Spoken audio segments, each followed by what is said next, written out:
2.6 million jobs. So is it 2.6 million jobs we were, the employment minister? At one point in time, he says about 5.3. If you look at your manifesto, it says 2.3 million jobs. Then Dr. Mahmoud Bawumia over the weekend was saying 2.6 million jobs. So is it 2.6 million jobs? So is it 2.3 or is it 5.3? So 2.6 is the current. So if you listen to him, he says that the updated numbers that he got. So before he spoke on Sunday, he spoke to the SNET boss. He mentioned that, yeah, to get the updated data from SNET. So he gives you the source of his data. The 2.3 was initially was 2.1, and then the numbers keep changing because the numbers are growing. Bafwewa, I believe, was referencing, because our numbers is looking at formal jobs only. So we are not counting the informal jobs, for example. Planting for food and jobs, we are not counting. The 2.6 that Dr. Bawumia is referring to, he's referring to people who have gone, their data has gone to SNET. So if somebody has gotten a temporary job under NAPCO, for example. NAPCO, for example, or if somebody has gotten a temporary job under Planting for Food and Jobs, etc. We are not counting that. There are ways where you can count, give some estimate on the informal side. But even with and the I think 2.6, that's where he was doing. But even with the 2.6, yesterday we were looking at this Afrobarometer report, that has been made available.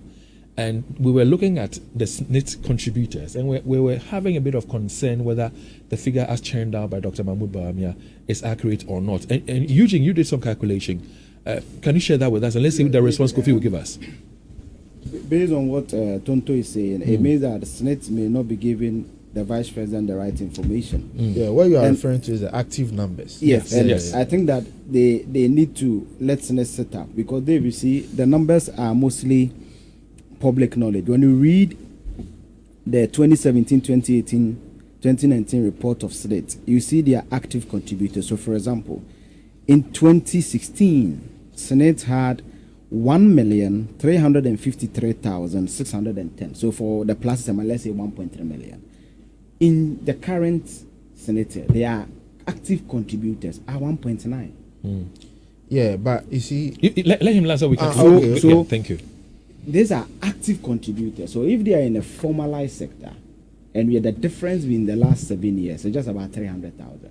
If you come to the registration, the issue with the registration is that I'm a registered voter. If I don't vote on a day, I'm not counted. So I may be a registered voter, but the purpose for which that card was given to me have not been rendered. I don't know if you get the difference. Yes, I do. Again, when you even look at the GRA data from 2016 to 2019, our revenue has not gone up more than 20%. Pick the payee data of the GRA. So when you look at the critical sectors, pick up 30. This government has not done more than 100,000 security services in 8 years, because they are not a part of Senate. So the data sources they are giving them is either they are not feeding them the right data or they are not calculating well. Again, when you watch the NPP's own manifesto, and anybody can refer, right after Salam spoke, the youth organizer, the video they played on the jobs created, 1.5 million of them was attributed to the Planting for Food and Jobs. I said it yesterday. I said I didn't have the facts, so I watched it again. Just this morning before I came to the studio. The video they played right after the youth organizer spoke, Salam. Everybody can watch that video. It's on Dr. So it's part of the jobs the clips have created. Was part of it. So that's what I'm saying, that there's too much. Okay, so Eugene, let's take it one at a time. Planting for Food and Jobs, then that must have been an error. It's not part of the 2.6. It can't be part, because we are referencing SNIT data. People who work under Planting for Food and Jobs are not captured under SNIT. Mostly they are even temporary jobs, because they are seasonal jobs. Those are jobs. And then I was saying that there are informal. If a mason gets a job, that's a job. But we will not calculate. You see, the problem we have in Ghana is that you can talk to a barber, and a barber may tell you they don't have a job, because psychologically, in some aspects, some jobs people don't even classify it as a job, because it's not the job that they are looking for. So that is why we don't even account for the informal sector. We are only looking at the formal sector. The argument you raise about the numbers, in fact, when I was coming, I called the SNIT boss, the former SNIT boss, and I didn't get him. And then I tried getting Mr. Mafo, who's the current SNIT boss. Because this question has come up before, and I've asked him before, but that was about 3 months ago. He explained it to me, but I wanted a refresh of memory. So essentially, when we talk about job creation, you need to look at job. When a government says they have created a job, it's an incidence. It may not be in existence, but it is an incident that happened at a particular time. So let me give you an example. We are 4 of us here. If we get employment here, we have been employed for a particular time. If any of us here loses that job, it doesn't discount the fact that at a material time that job was created. Yeah. So Chief. So the question therein is that what kinds of job are we creating for our youth? Especially when we also say what kind of jobs are we creating for our youth? So the question then comes. Dave, a minute. So the question comes twofold.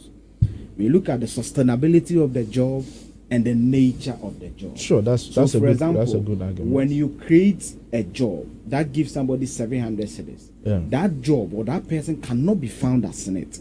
It means that the person's job doesn't pay social security.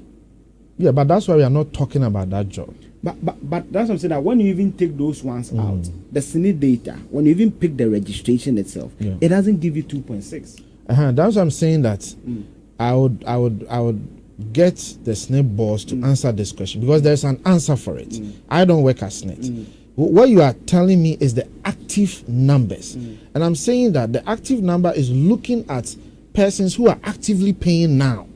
But there are incidents of persons who came in, went out. They may not be actively paying now, but they were employed at a material time. That's a job created. So you don't say that because that person is not working now, that job was never created. The world over, you don't calculate unemployment that way. You calculate it by the incidence of the transaction. So the job was created at a material time. It's a job created. If the person has lost it, now you look at attrition rate. That's a different argument. So you must look at employment and then look at attrition. So you can say that, okay, government may have created 2.6 million jobs, but because of economic challenges, we've seen higher attrition.